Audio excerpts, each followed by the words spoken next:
Salut tout le monde et bienvenue dans la quotidienne des numériques. On est dehors, on est dans la cour des numériques avec Chrono. Ça va Chrono? Écoute, il fait un peu froid, mais la chaleur, le feu de la passion anime mon cœur et donc j'ai pas du tout froid. Je vais te montrer un camion. Problème, déjà voilà la gueule du véhicule. Vous savez à quel point on avait hurlé en voyant la gueule du véhicule. Voilà, tout le monde avait hurlé.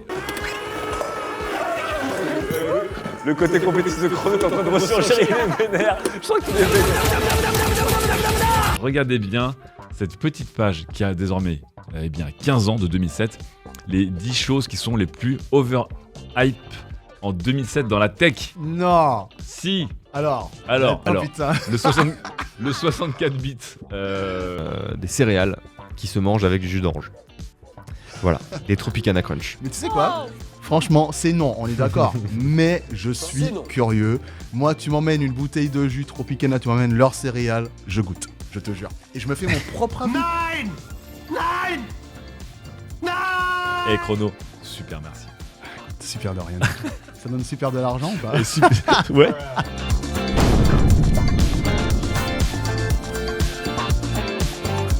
Bonjour et bienvenue dans la condensée hebdomadaire des numériques. Je vous rappelle l'essentiel de l'actu tech en quelques minutes de toute la semaine. On commence avec une disparition. Malheureusement, le Razer Guy, aka Robert Krakoff, le cofondateur de la fameuse marque de gaming Razer, qui fait des masques, mais accessoirement aussi des souris et des écrans, nous a quittés cette semaine. Évidemment, respect à ce monsieur qui aura changé dès toute fin des années 90, l'industrie des périphériques gaming, notamment clavier-souris, avant que Razer ne parte sur beaucoup d'autres produits. Et justement, on va rester chez Razer qui a annoncé un produit assez étonnant et assez excitant, puisqu'ils vont intégrer le premier écran OLED 240 Hz au monde. C'est un écran 15,6 pouces de 1440p de résolution verticale. Je ne sais pas quelle carte graphique va arriver à le faire tourner, quelle carte graphique mobile notamment, puisque ce sera intégré dans un Razer Blade mobile. Ça coûtera $3 500. Évidemment, vous imaginez bien que notre cher Tanguy Andrion est sur les starting blocks pour pouvoir tester dans tous les sens cet écran. On reste toujours dans les écrans avec ce coup-ci une nouvelle certification qui vient de nos amis du VESA. Le VESA est une association qui va certifier beaucoup de points de l'informatique et notamment des connexions. Et ici, je vous rappelle que dans les écrans, nous avons depuis quelques temps ce qu'on appelle le taux de rafraîchissement variable. Nous avons des certifications de type G-Sync, FreeSync, etc. C'était parfois un peu le bordel parce que certains écrans ne se montraient pas à la hauteur sur d'autres critères, notamment le taux de rafraîchissement gris à gris, le flickering, le temps de latence par exemple. Désormais, vous pourrez demander à votre écran s'il est compatible Adaptive Sync ou Media Sync. Vous voyez, ce sont deux nouveaux macarons qui seront sur les écrans et qui permettront de certifier une certaine qualité de ces derniers. Ce ne sera pas plus mal. On enchaîne et on passe maintenant au transport avec du 2 roues et la future moto de Harley Davidson. Enfin bon, on va plutôt l'appeler la nouvelle moto de Livewire qui, je vous rappelle, est la marque appartenant à Harley Davidson mais dédiée aux motos électriques. On aurait une moto un peu plus petite que la One qui, je vous le rappelle, était une moto qui coûtait aussi $22. Ici, une moto moins chère, plus compacte et sur la même plateforme qui devrait être annoncée durant le mois de mai. On a hâte de voir ce qu'elle a dans le moteur. On enchaîne avec les engins. On en a montré beaucoup pendant la semaine. Mon préféré, mon coup de cœur, c'est juste ce petit Hyundai Staria Lounge Camper. Regardez-moi ce petit camping-car, évidemment. Avec Aurélien Pio, nous sommes déjà projetés sur des beaux road trips en province avec cette jolie petite voiture dont vous retrouverez tous les détails dans notre article sur les numériques. On termine avec le dernier point, transport, avec des transports un peu étranges et une bataille un peu étrange. Je vous rappelle que la guerre en Ukraine continue de faire rage et on a une histoire autour des fameux tracteurs ukrainiens. Alors ce ne sont pas les tracteurs que l'on a vu voler des tanks russes, c'est un peu l'inverse. On a vu des tracteurs ukrainiens volés par l'armée russe, mais là-dessus, on repique sur un autre sujet que l'on traite souvent ici, c'est le côté bloqué des tracteurs, puisque ici ce sont des tracteurs de la marque John Deere dont je vous ai souvent parlé, qui ont été volés par l'armée russe. Le truc c'est que ces tracteurs étant des smartphones sur roues, la marque américaine à la demande d'un concessionnaire ukrainien a bloqué à distance ces tracteurs, impossible de les faire bouger pour l'armée russe. Et on a quand même vu, grâce à leur géolocalisation, qu'ils ont été traînés par l'armée sur plus de 1000 km. Comme quoi. Bref, parfois bloquer ces engins et tout contrôle à distance, ça peut avoir dans des conditions très spécifiques un petit peu de bon. On a parlé de véhicules, on a parlé de téléphones, on a parlé d'écrans, d'ordinateurs, mais est-ce qu'on pourra les acheter à un moment tout cela ? Pas sûr, puisque la pénurie de puces continue de faire rage. Je vous rappelle que la Chine a reconfiné des dizaines de millions d'habitants, a fermé plusieurs villes, des parties entières de Shanghai ou de Shenzhen par exemple, et ce qui fait dire notamment au PDG d'Intel que la pénurie pourrait aller jusqu'en 2024. Donc voilà, je vous rappelle qu'en 2020, on pensait que ça allait jusqu'en 2021. En 2021, on pensait que ça allait jusqu'en 2022. Et là, en 2022, on pense que ça ira jusqu'en 2023, voire 2024. Il rejoint ici les prévisions du PDG de Volkswagen qui pense que ça va durer encore très longtemps. Donc, je vous rappelle, si vous voulez vous équiper en ce moment, c'est pas le bon moment, c'est peut-être le bon moment en même temps. Je vous rappelle qu'en ce moment aussi, il y a les French Days et que vous pourrez retrouver les meilleurs deals sur le site évidemment des numériques. Dernière partie de cette hebdo, on va parler un petit peu de la vie des marques, de la tech et du gaming. Ça a été très chargé, on va pas parler que de Twitter, premier juré. On commence par Twitch qui, je vous le rappelle, est sous le coup de rumeurs et de beaucoup de craintes de la part de sa communauté pour un changement potentiel de business model. Pour avoir plus de profitabilité, eh bien la marque d'Amazon pourrait baisser le taux de rendement des subs. Je vous rappelle, c'est le truc que vous mettez en live pour donner de l'argent à un streamer et passer à un 50-50 en termes de revenus, mettre plus de publicité et payer plus avec de la publicité. Ça ne fait pas plaisir évidemment à la communauté de Twitch et en interne selon Bloomberg, eh bien, ça ne fait pas plaisir à beaucoup d'employés. Je vous rappelle que Twitch connaît depuis quelques années un petit exode de ses employés historiques et que ces changements de décision et ce focus sur la profitabilité est en train d'accentuer un peu cet exode. On reste dans les marques autour du gaming. Ce coup-ci, on va passer à Square Enix, l'éditeur japonais qui se sépare d'une grosse partie de ses éditeurs occidentaux. Alors c'est un peu compliqué parce qu'il ne se sépare pas de tous ces éditeurs, mais quand même, on a Crystal Dynamics, nous avons Eidos et autres qui vont partir chez l'éditeur suédois Embracer pour 300 millions de dollars. Seulement, a-t-on envie de dire, chez Gamecult. Et c'est vrai que le prix paraît un petit peu doux lorsque l'on connaît les tarifs un peu délirants dans lesquels sont partis les derniers studios comme Bungie pour 3,6 milliards de dollars ou des éditeurs comme évidemment Bethesda pour plus de 6 milliards de dollars. À voir ce que Embracer fera de toutes ces nouvelles licences et si ça va changer certains plans, notamment pour Tomb Raider qui est la licence un peu star qui est partie ici. Repassons maintenant dans le milieu de la tech avec Xiaomi qui vient de se faire saisir 725 millions de dollars par le gouvernement indien. Et oui, l'histoire est un peu dingue, mais ce n'est pas une histoire d'amende ou une histoire de pratiques anticoncurrentielles. Non.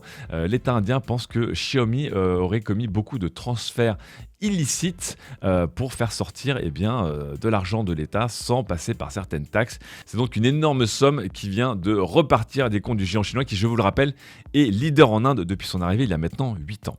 Autre grande marque qui risque de prendre une bonne amende, c'est Apple qui vient de se faire encore taper sur le doigt par l'Union européenne qui accuse le géant californien d'abus de position dominante encore une fois, ce coup-ci sur tout ce qui est paiement mobile. Le fait que Apple avec Apple Card ou Apple Wallet comme vous le préférez, soit devenu un des leaders sur le paiement mobile, mais n'est pas vraiment ouvert sa solution et son API à d'autres éditeurs et à d'autres studios pour créer des apps concurrentes.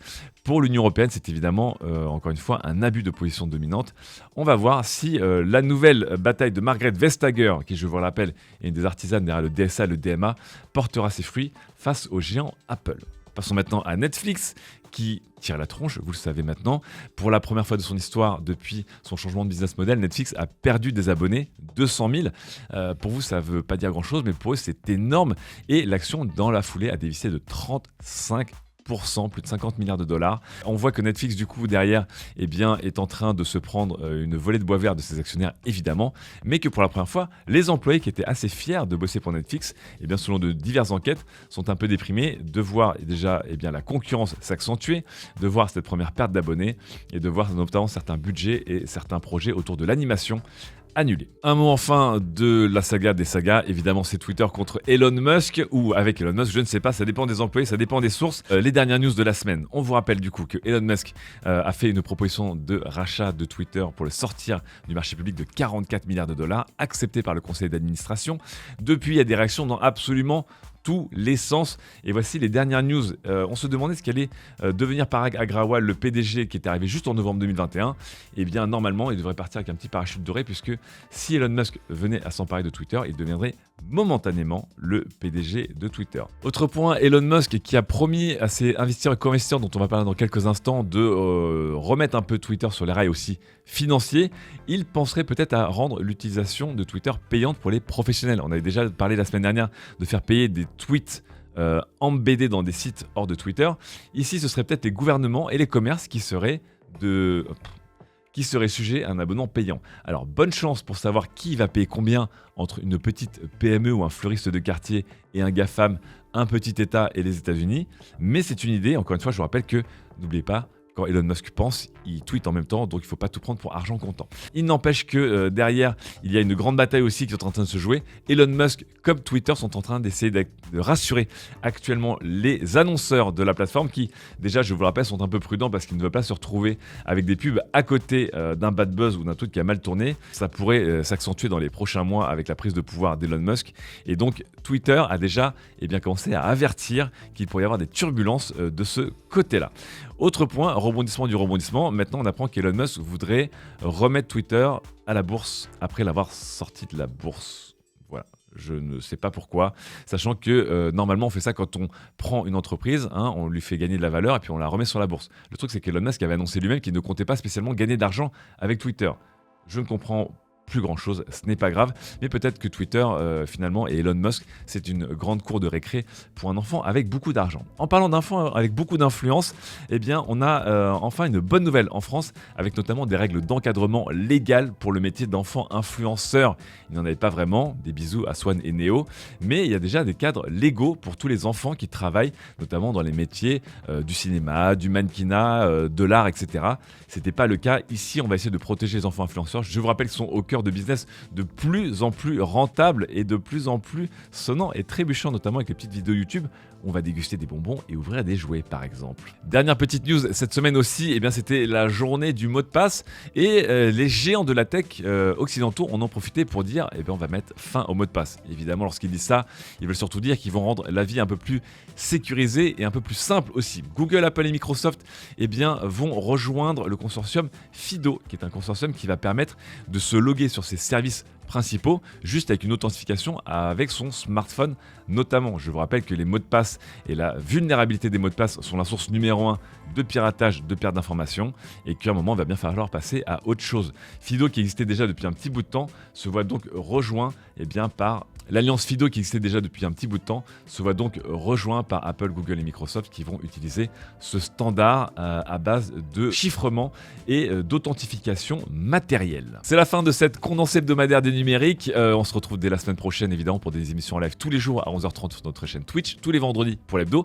Et je vous laisse avec cette dernière news essentielle de Corentin.